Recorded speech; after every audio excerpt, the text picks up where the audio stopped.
자, 반갑습니다. 이투스에서 국어 영역 가르치는 시영교 선생님입니다. 우리 고1 학생들, 선생님이 여러분들을 위해서 어떤 수업을 준비했는지 커리큘럼에 대해서 안내해 드리도록 하겠습니다.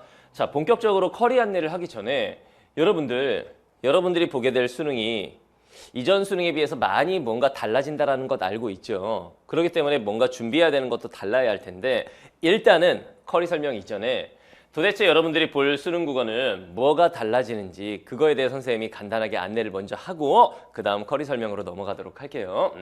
자, 일단 여러분들이 보게 될 수능은 교육과정 자체가 변화하죠.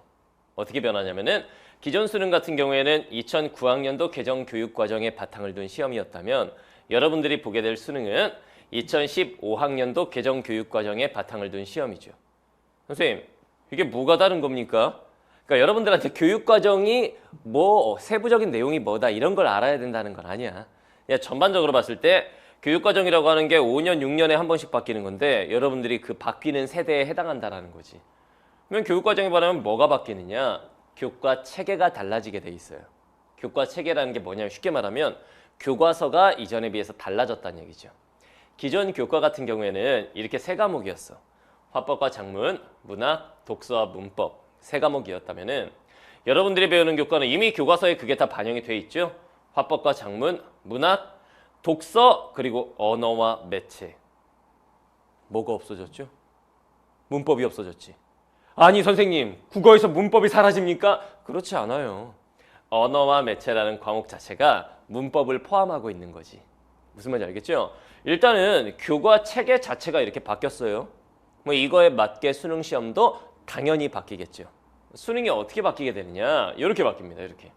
시험 범위 자체에 변화가 생기는데 기존 수능은 교과목 그대로 화법과 작문 15문제, 문학 15문제, 독서와 문법 15문제 해서 45문제였다면 여러분들이 볼 수능은 이렇게 바뀌는 거지. 공통이 있고 선택이 있죠. 일단 공통 영역은 문학, 독서. 지금 현재 발표 자료에 따르면 이 공통 영역에서 75%가량, 즉 4분의 3가량의 문제를 출제하고 그리고 이제 선택 과목에서 25%가량의 문제를 출제한다라고 공지를 해놨는데 아직 이에 맞는 시험이 치러진 적이 없기 때문에 여러분들이 이제 약간 혼란스러울 수 있어. 일단은 전체적인 틀을 알아두세요. 공통 과목은 문학하고 독서, 독서가 비문학이죠. 이 독서 영역이 비문학이야. 문학과 비문학은 공통이고 그리고 이제 선택을 둘 중에 하나를 선택하게 되는데 화법과 작문을 선택하는 친구들이 있을 거고 언어와 매체 이걸 선택하는 학생들이 있을 거예요. 여기에서 이제 25%의 문제가 출제가 되는 거야. 아마 문법처럼 딱딱 떨어지는 답이 딱딱 공부하면은 그야말로 딱딱 답이 떨어지는 걸 원하는 친구들은 문법을 많이 선택할 테고 나는 문법이 너무 싫다.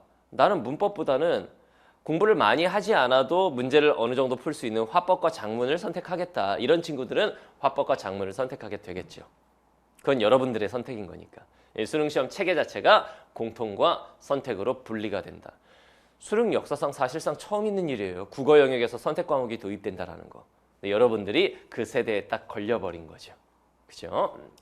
자, 그러면 우리가 이제 국어가 요즘에 굉장히 중요하다 이런 말을 하는데 도대체 여러분들이 대학 갈 때 국어 반영 비율이 어느 정도나 되는지 그거에 대해서 한번 알아봅시다. 주요 대학들을 선생님이 국어 영역 반영 비율에 대해서 조사를 좀 해놨는데 서울대학교는 문과 기준으로 33.3% 반영해요. 고려대는 35.7%, 연세대는 33%. 굉장히 반영 비율이 높지. 성균관대 이런 학교는 국어 반영 비율이 40%나 돼. 이러다 보니까 문과에서는 이런 말이 나오게 되는 거야. 국어 점수가 대학을 결정한다.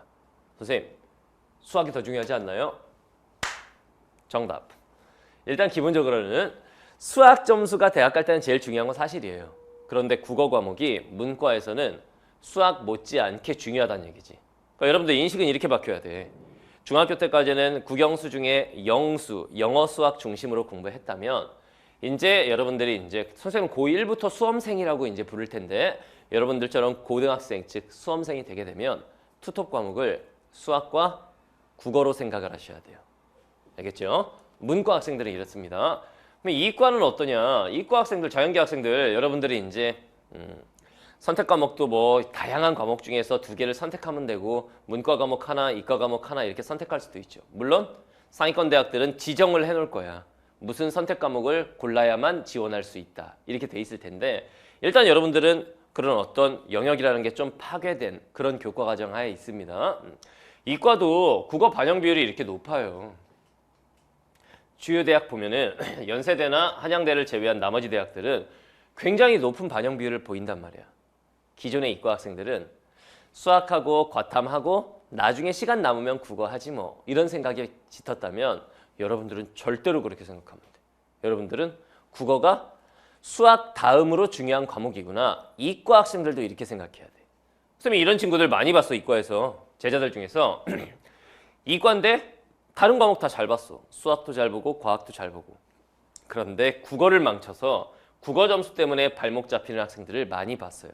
그러니까 이과 학생들도 국어는 반드시 준비해야 되는 필수 과목이구나 라고 생각을 하셔야 된다는 얘기야. 알겠죠? 자, 그러면은 전반적으로 봤을 때 우리가 여러분들이 1년 동안 어떻게 국어 공부를 해나가야 하는지, 물론 1학년 때는 내신에 신경을 더 많이 쓰도록 하시고, 근데 여러분들의 문제는 이런 거예요. 내신 시험 기간에만, 중간고사 기간, 기말고사 기간, 그때만 잠깐 국어 공부를 하고 평상시엔 국어 공부를 안 해요, 여러분들이. 선생님이 여러분들보다 더 잘 알아. 왜냐면은 많은 제자들이 그렇게 하는 모습을 봤으니까. 근데 궁극적으로 여러분들의 목표가 내가 서울에 있는 좋은 대학교에 진학하겠다라고 한다면 수능이 철저하게 준비돼 있어야 돼. 특히나 정시 모집이 늘어나고 있는 추세잖아. 무슨 말인지 알겠죠? 그러니까 여러분들 학교 시험 기간에는 학교 내신에 맞는 국어 공부를 하시고 그 내신 기간을 제외한 나머지 기간 팽팽 놀지 말고 조금씩이라도 수능 국어 공부를 해 놓으면 3학년 올라가면 고생을 안 한다 이거지. 많은 학생들이 1, 2학년 땐 국어 공부 안 하다가 고3 올라와서 부랴부랴 하다가 그때 발등에 불 떨어진 거지. 왜냐면 다른 과목은 배우면 나오는데 국어는 딱 배웠다고 해서 그 작품이 나오고 이러지 않거든. 그러니까 3학년 때 고생을 많이 한단 말이지. 여러분들은 그러면 안 되겠다 이겁니다. 자, 봐봐요. 전반적으로 봤을 때 일단 전 영역 필수 개념 학습을 좀 할 필요가 있어요, 여러분들. 알겠죠? 그 다음에 이제 영역별로 심화 학습하는 거야. 나는 비문학을 잘 못하니까 비문학 공부를 좀 더 해봐야지 이렇게 영역별 심화 학습을 하고 그 다음에 이제 고난도, 요즘에 국어가 좀 시험이 어렵잖아요. 그러니까 고난도에 대한 집중 공략 학습 요거를 좀 하게 되는 거야. 그 다음에 여러분들 가장 큰 문제 중에 하나 이거죠. 학교 시험은 시간 안에 풀겠어. 왜? 배운 것들이 나오니까. 그런데 모의고사만 보면 시간이 항상 부족해. 이런 친구들 굉장히 많습니다. 그래서 여러분들 어떻게 하면 시간 안에 문제를 다 풀어낼 수 있는지에 대한 그런 고민이 필요해요. 그래서 시간 단축 연습. 전반적으로 봤을 때는 이런 과정을 거쳐서 여러분들이 공부를 하면 되겠고 플러스 모의고사 실전 연습. 아니 선생님, 무슨 고1이 모의고사를 풉니까? 모의고사는 3학년 올라가서 공부하면 되잖아요. 땡! 그래서 여러분들이 국어를 못하는 거야. 국어 영역이 다른 과목하고 다른 점이 있어요. 수학이나 탐구 과목은 3학년 올라가서 모의고사 연습 많이 해도 돼. 왜냐? 뭘 알아야 문제를 풀지 배워야 풀잖아. 그에 비해서 국어나 영어같이 언어를 다루는 과목은 딱 예를 들면 이런 거야. 나 이 소설 안 배웠으니까 못 풀어. 그런 친구들은 수능 가면 5등급 맞습니다. 국어나 영어 같은 과목은 뭔가를 배워야만 풀 수 있는 그런 과목은 아니기 때문에 1학년 때부터 모의고사 실전 연습을 미리미리 해두면 여러분들 최소한 시간 안에라도 문제를 다 풀게 된다. 알겠죠? 신영균의 제자는 다른 고1들과 달라야 합니다. 모의고사 실전 연습을 언제부터 한다? 1학년 때부터 한다. 알겠죠? 자, 그러면 이제 선생님 고1 전용 커리큘럼에 대해서 좀 안내를 해드릴게요. 전반적으로 보면 이렇게 흘러가요. 일단 국어는 이렇게 공부하는 거야. 국어 학습체계 완성 강의가 있고 그 다음 어휘 강의가 준비되어 있습니다. 그리고 이제 개념 강의, 그리고 영역별 심화 강의, 그리고 고난도와 관련된 강의들, 그리고 시간 단축 강의. 전반적으로는 이렇게 준비되어 있어요. 알겠죠? 각각에 대해서 좀 설명을 해줄게요. 자, 일단 평가원을 분석하자. 평가원이 선생님, 평가원이 누굽니까? 한국교육과정평가원. 1학년한테 좀 생소할 수는 있는데 2학년, 3학년 올라갈수록 이 단어를 되게 많이 듣게 될 거야. 학교 시험은 학교 선생님들께서 출제를 하시죠. 근데 수능 시험은 국가에서 출제하는 시험이지 그 출제 기관이 바로 한국교육과정평가원, 줄여서 평가원이라고 부르는 거죠. 그래서 평가원에서 내는 시험은 학교에서 내는 시험과 많이 다르기 때문에 우리가 평가원 문제들을 좀 분석할 필요가 있습니다. 선생님이 준비한 강의가 국어는 이렇게 공부하는 거야. 이 강의의 특징, 세부적인 특징은 이 강의의 OT에서 설명을 할 텐데 일단 이 강의의 목표는 이거예요. 국어의 학습 체계를 완성한다. 여러분들 수학은 뭐를 공부해야 할지 생각해 보면 공부할 것들이 딱딱딱 정해져 있죠. 근데 국어를 뭘 공부하지 생각해 보면 뭐부터 하지? 이렇게 되는 거잖아. 막연하죠. 선생님이 그 국어 학습법 체계 자체를 잡아주겠다라는 거야. 알겠죠? 선생님의 시그니처 학습법인 5단계 공부법 이런 게 있거든. 그에 맞게 구성된 강의가 이 강의예요. 국어의 학습 체계. 쉽게 말하면 국어 어떻게 공부하는지 그 틀을 잡아주는 강의. 그게 국어는 이렇게 공부하는 거야. 이 강의입니다. 만약에 나는 개념 공부가 좀 돼 있다 하는 친구들은 바로 이 강의부터 시작하시면 돼요. 이게 선생님 메인 강의거든. 그런데 선생님 저는 수능 국어 개념을 제대로 공부해 본 적이 없습니다. 개념부터 해야 되는 거 아닙니까? 하는 친구들을 위해서 선생님이 준비한 강의가 고1 전용 강의 요거죠. 어휘와 개념 강의인데 일단 지문 이해가 안 된다면 어휘력부터 키워라. 하루 10분 어휘라고 부제를 달아놨는데 여러분들 국어나 영어 같이 언어 다루는 과목의 기본이 뭐죠? 어휘력이야, 어휘력. 어휘력이 받쳐주지 않으면 이런 언어와 관련된 과목을 잘 할 수가 없어. 선생님, 국어는 우리나라 말 아닙니까? 우리나라 말인데 무슨 어휘력이에요. 여러분들, 수능 시험지 같은 거 한번 봐봐. 한글로 써 있기는 한데, 물론 여러분들이 읽을 수는 있어, 한글이니까. 근데 읽어보면, 가만히 있어보자. 이게 분명히 한글로 써 있는데 무슨 소린지를 모르겠네? 이런 문장들이 굉장히 많을 거예요. 이유가 뭐야? 어휘력이 부족하기 때문에. 인강에 이런 강의 없습니다. 국어 어휘력을 전문적으로 보강해주는 그런 강의가 없어. 선생님은 너무나 잘 알고 있어. 여러분들은 어렸을 때부터 다방면에 걸친 독서를 통해 어휘력을 키워온 그런 학생들이 아니라는 걸. 여러분들은 활자 세대가 아니라 미디어 세대잖아. 글자보다는 화면이 익숙한 세대다 보니까 여러분들이 어휘력이 좀 부족해요. 선생님이 하루에 10분씩만 가볍게 들을 수 있도록 이 어휘 특강을 준비해 놨어요. 3학년 올라가기 전에 어휘력을 빵빵하게 키워놓고 올라오라 이거지. 알겠죠? 그리고 인문 개념 강의, 국어 개념 20시간 만에 끝내기라는 개념 전용 강의예요. 이거는 시에서 알아야 할 필수 개념들, 소설에서 알아야 할 필수 개념들, 비문학, 독서 파트에서 알아야 할 필수 개념들 이런 것들을 쭉 설명해 주는 강의야. 만약에 나는 개념 완벽하다 그럼 이거 안 들어도 됩니다. 나는 개념부터 시작해야 된다 하는 친구들은 어휘 강의와 개념 강의를 병행해서 먼저 듣고 그 다음에 이제 메인 강의인 국어는 이렇게 공부하는 거야. 일로 넘어오시면 됩니다. 알겠죠? 나는 개념이 다 돼 있다. 그러면 국어는 이렇게 공부하는 거야로 바로 가시면 되는 거고. 무슨 말인지 알겠죠? 그 다음에 이제 영역별 심화 강의가 4가지가 준비가 돼 있는데 이렇게 4가지예요. 여기서 여러분들 잘 들으세요. 일단 필수로 여러분들이 들어야 하는 강의는 문학과 독서겠죠. 왜 이 두 과목의 특징이 뭐라고? 공통 과목. 이 두 과목은 공통 과목이기 때문에 여러분들이 반드시 공부해야 되는 영역이죠. 그리고 이제 정확한 문법, 간결한 화작. 이거는 나는 언어와 매체를 선택했다. 언어와 매체를 선택한 친구들은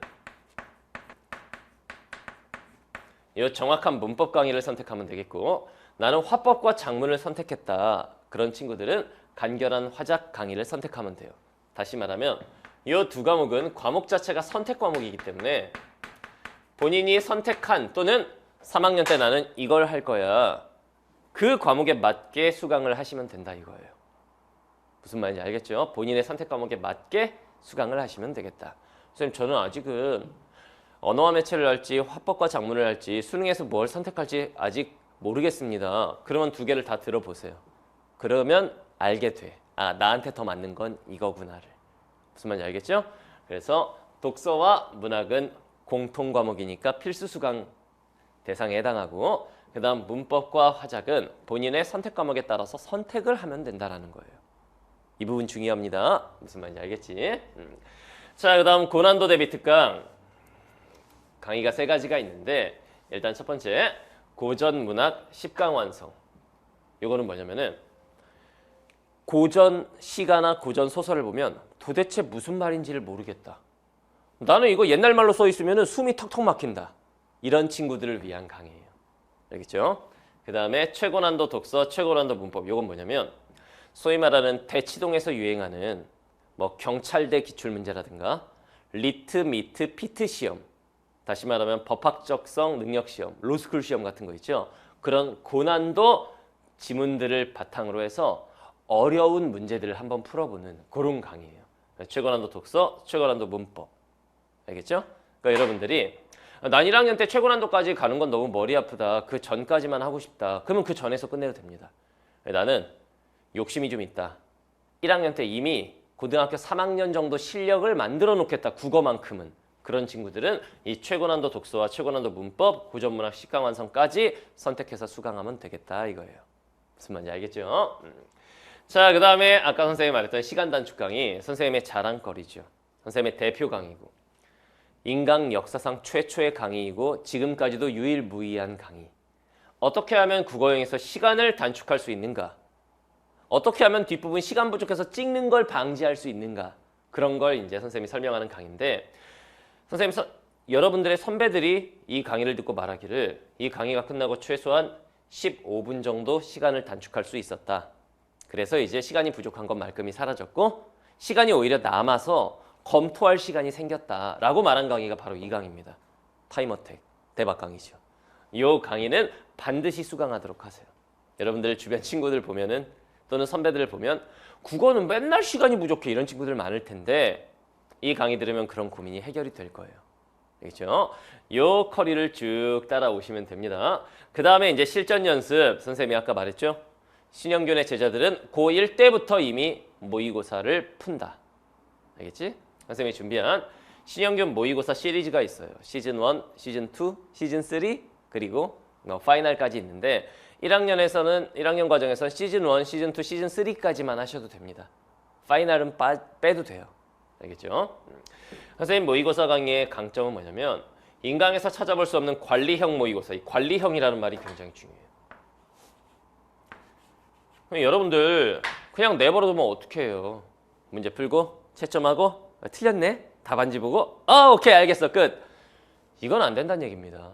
무슨 말인지 알겠죠? 그래서 어떤 방식으로 문제를 풀고 어떤 방식으로 여러분들이 지문을 분석하며 문제 유형별로 어떻게 해야 안 틀릴 수 있는지를 다 관리해 드립니다. 알겠죠? 이 관리형 모의고사까지 준비가 돼 있어요. 선생님이 지금까지 커리를 쭉 얘기를 했는데 커리보다 더 중요한 건 이거지. 선생님이 기본적으로 강의를 이런 방식으로 하겠다라고 여러분들에게 약속드릴 수 있는 것들. 일단 첫 번째, 선생님이 시키는 대로만 하면 점수는 일단은 오를 겁니다. 안 하면은 제자리거나 떨어지겠지. 근데 선생님이 안내하는 방식에 따라서 공부를 해주면 수능 국어뿐만 아니라 내신 국어도 굉장히 편하게 공부할 수 있을 거야. 선생님이 시키는 대로만 하면 여러분들의 점수는 무조건 오르게 돼 있습니다. 알겠죠? 그 다음 두 번째, 시험에 나올 것만 가르치겠습니다. 시험에 나오지도 않을 막 세세한 것들 있잖아. 예를 들면 이런 것들을 말하는 거야. 지규법, 은유법, 의인법, 역설법, 영탄법, 서리법 이런 것들은 여러분들이 반드시 알아야 돼. 근데 무슨 제유법, 환유법 이런 표현법까지 우리가 공부할 필요가 있느냐? 그럴 필요 없습니다. 왜? 수능에 나올 확률 제로입니다. 무슨 말인지 알겠죠? 선생님은 시험에 나올 개념들만 선별해서 그리고 시험에 나올 가능성이 높은 지문들만 가르치도록 하겠습니다. 그 다음 세 번째, 국어 강의의 요즘 문제점이 이거죠. 요즘 국어 강의들이 선생님들 수업할 때 보면 되게 똑똑해 보여. 우와, 저 선생님은 막 저런 것도 알고. 근데 끝나고 나면 머릿속에 남는 게 아무것도 없어. 왜냐? 강의 자체가 굉장히 철학적이고 교조적이고 추상적으로 흘러가다 보니까 그런 건데 선생님은 절대로 추상적으로 가르치지 않을 거예요. 구체적으로 여러분들이 알아들을 수 있는 말을 활용해서 알아듣게 가르칠 거야. 그래서 수업이 끝나고 나도 여러분들이 수업 내용을 떠올렸을 때 선생님이 그런 얘기를 했었지 이게 바로 이해될 수 있도록 그런 방식으로 수업하겠습니다. 그 다음 네 번째, 선생님 강의 맛보기 같은 거 봐봐요. 절대로 수업을 지루하게 하지 않습니다. 왜냐? 모든 강의가 현장 강의입니다. 선생님 모든 강의는 스튜디오에서 선생님 혼자 막 오버하면서 야 이렇게 된다 이렇게 안 합니다. 현장에서 직접 학생들과 호흡하는 강의를 여러분들에게 제공하기 때문에 절대로 수업을 지루하게 진행하지 않아요. 현장에 애들이 앉아있는데 지루하게 수업하면 애들 다 잡니다. 수업 자체가 지루할 수가 없다. 이거 약속하겠습니다. 그 다음 5번째, 여러분들보다 더 치열하게 노력하는 선생님이 될 거예요. 대학은 여러분들이 가죠. 여러분들이 수험생이지만 선생님은 수험생의 부모님과 같은 마음으로 수업 준비를 하겠습니다. 그래서 여러분들보다 더 치열하게 노력할 거라는 거. 이거 선생님 믿어도 됩니다. 자, 선생님의 강의 목표 이겁니다. 내 강의를 듣는 내 새끼들은 전원 수능에서 1등급을 받게 하겠다. 가능할까요? 불가능하지 당연히. 전국에서 수많은 학생들이 수업을 들을 텐데 어떻게 걔네들이 다 1등급 받겠어. 선생님의 마음가짐이 그렇다. 알겠죠? 실제로 선생님 제자 중에서 수능 국어가 8등급이었는데 재수할 때 선생님 수업을 듣고 1등급이 아니라 한 개 틀린 친구도 있어요. 98점까지 간 거지. 8등급에서 98점까지. 선생님이 그 제자를 보면서 아, 애들이 가능성이 진짜 무궁무진하구나. 아, 내가 애들을 딱 선을 딱 그어갖고 얘는 한 2등급까지는 올라가겠구만. 이렇게 생각할 게 아니구나. 내가 가르치는 제자들만큼은 전원 1등급을 만들어야 되겠다라고 다짐을 했었거든. 그 다짐 그대로 그 마음가짐으로 여러분들 가르치도록 하겠습니다. 선생님 믿고 잘 따라올 수 있겠죠? 자, 선생님 커리큘럼 안내는 이쯤에서 마치도록 하고 우리 강의에서 만나도록 합시다. 강의에서 봅시다.